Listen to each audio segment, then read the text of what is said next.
Everyone, সবাইকে শীতের শুভেচ্ছা।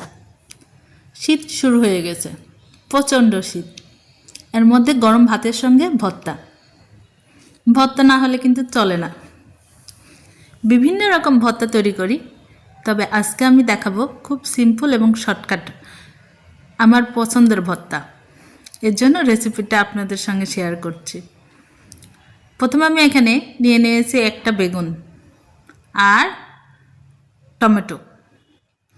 বেগুনগুলো কিছুক্ষণ কেটে পানির মধ্যে রেখে দিয়েছিলাম। তারপরে এখানে দিয়ে দিয়েছি হলুদ গুঁড়ো, মরিচের গুঁড়ো, ধনিয়ার গুঁড়ো, জিরার গুঁড়ো আর একটু সামান্য সরিষার তেল আর স্বাদ মতো লবণ দিয়ে ভালো করে মেখে আবারও 5 মিনিট রেখে দিলাম। এখন খুব কম পরিমাণ তেলে আমি ভেজে নিচ্ছি। এটা যেহেতু ভর্তা বানাবো, এর জন্য তেলের পরিমাণ অবশ্যই কম দিতে হবে। তবে সরিষার তেল দিয়ে কিন্তু ভাজতে হবে, তাহলে ভর্তার স্মেলটা হবে দারুণ। দেখুন, আমি বেগুনগুলো এবং তার সঙ্গে টমেটোগুলো দিয়ে দিচ্ছি। গরম ভাতের সঙ্গে ভর্তা খেতে আমার অসাধারণ লাগে, বিশেষ করে শীতের মধ্যে। যে রকমই তরকারি হোক, ঝোল তরকারি, মাছ মাংস যেটাই হোক, আমি কিন্তু বেশিরভাগ সময় একটা করে ভর্তার আইটেম রাখার চেষ্টা করি।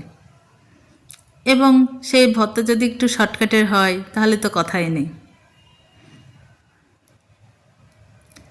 সব রকম ভর্তাই আমার খেতে খুব ভালো লাগে, যত রকম সবজি, মাছ, মাংস। ভাজা কমপ্লিট।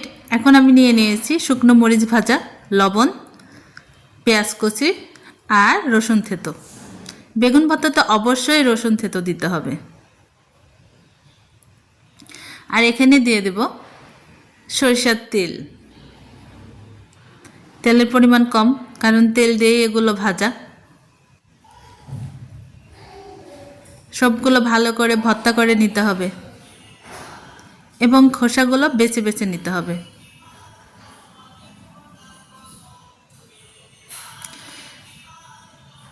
টমেটো ভর্তা কিন্তু খুব ভালো লাগে, বিশেষ করে একটু টকটক।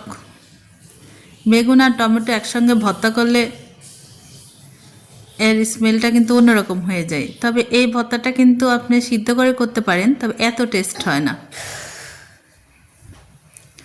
আমি মাঝে মাঝে পুড়িয়ে বা সিদ্ধ করে ভর্তা করি, তবে ভেজে নিয়ে ভর্তা করলে বেশি টেস্ট হয়। আমার ভর্তা কমপ্লিট। আপনারা অবশ্যই এভাবে করে খেয়ে দেখবেন। ওকে, ভালো থাকবেন।